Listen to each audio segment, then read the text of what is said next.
Allora, Daniele Pontoni, oggi grande aspettativa per questa tappa. Innanzitutto vediamo con tutta questa cornice di gente una grande festa per tutto il popolo friulano. Speriamo che i corridori facciano una bella tappa e si concluda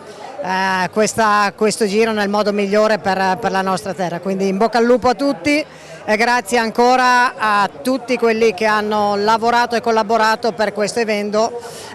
ricordando soprattutto Enzo Cainero, che è sempre tra di noi. Grande festa, grande entusiasmo, e possiamo dire da oggi Mortegliano e tutto il Medio Friuli, colpito dalla tempesta dell'anno scorso, riparte.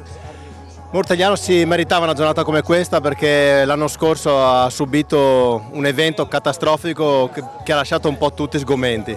ma si è ripresa, è riuscita in questi mesi a ripartire con tante iniziative, con tante manifestazioni, con tanta buona volontà, e la tappa del Giro d'Italia, la partenza qui a Mortegliano, credo che suggelli questo percorso di rinascita e di ripartenza che è lo spirito, la forza, la determinazione del popolo friulano, che ancora una volta si evidenzia. Oggi c'era una marea di gente, è una giornata di festa, è una giornata di economia oltre che di sport, perché comunque ci sono una serie di eventi infiniti che vivacizzano questo paese, questa località e il Friuli Venezia Giulia. Per cui grazie a chi ci ha creduto, grazie al sindaco, grazie agli organizzatori, a Paolo Urbani, a grande Enzo Cainero, a tutti coloro che rendono possibile promuovere la nostra bellissima regione, i nostri bellissimi paesi e far conoscere il Friuli Venezia Giulia un po' ovunque in Italia e nel mondo, perché il Giro d'Italia è una vetrina enorme, è una vetrina appunto di sport, ma una vetrina anche che permette di far apprezzare la nostra regione e i nostri paesi.